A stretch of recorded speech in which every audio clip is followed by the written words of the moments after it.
This channel does not promote any violent, harmful, or illegal activities. All content provided by this channel is meant for an educational purpose only.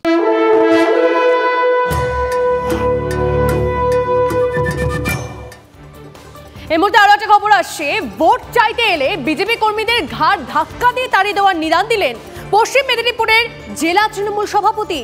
দাসপুরের চাইপাটে দেবের সমর্থনে নির্বাচনী প্রচার থেকে গর্জে উঠলেন আশিস হুদাই। গরিবের টাকা দেয়নি কেন্দ্র, ভোট চাইতে গেলে ঘাড় ধাক্কা দিয়ে তাড়িয়ে দিন, গ্রামবাসীদের পরামর্শ পশ্চিম মেদিনীপুরের জেলা সভাপতির।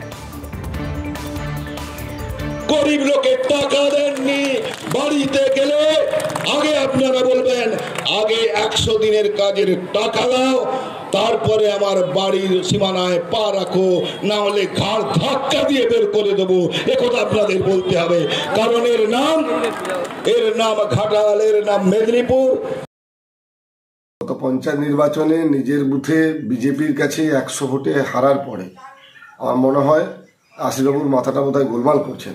দেবকে নিয়ে যখন প্রচারে বেরোচ্ছেন, দাসপুর জুড়ে যখন প্রচারে দেখছেন যে মানুষের কোনো উৎসাহ নেই তৃণমূল কংগ্রেসকে নিয়ে, দেবকে নিয়ে, তখন আশিসবাবু বুঝেছেন যে হুমকির পথ আর বিজেপি কর্মীদেরকে ভয় দেখানোর পথ ছাড়া এই নির্বাচনে তাদের পায়ের তলার মাটি খুব একটা নেই।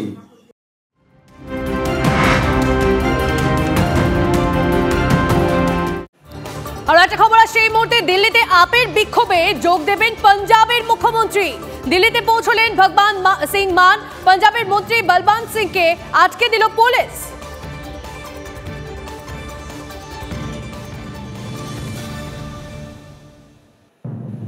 ফের হলদিয়া শিল্প তালুকে শ্রমিক বিক্ষোভ।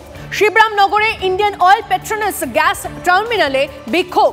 বেতন নিয়ে নতুন চুক্তি ও বেতন বৃদ্ধির দাবি শ্রমিকদের অভিযোগ, দীর্ঘদিন বেতন বাড়েনি। বিক্ষোভের জেরে উৎপাদন ব্যাহত হওয়ার আশঙ্কা।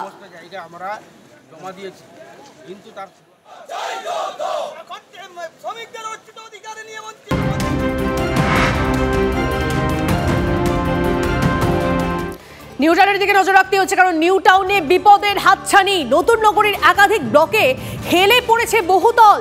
সিএ, সিডি, ডিবি ব্লকে হেলে পড়া বাড়ির বিপজ্জনক ছবি। সিএ ব্লকের বাড়ি কমপ্লিশন সার্টিফিকেট দেওয়ার পরে হেলে পড়েছে।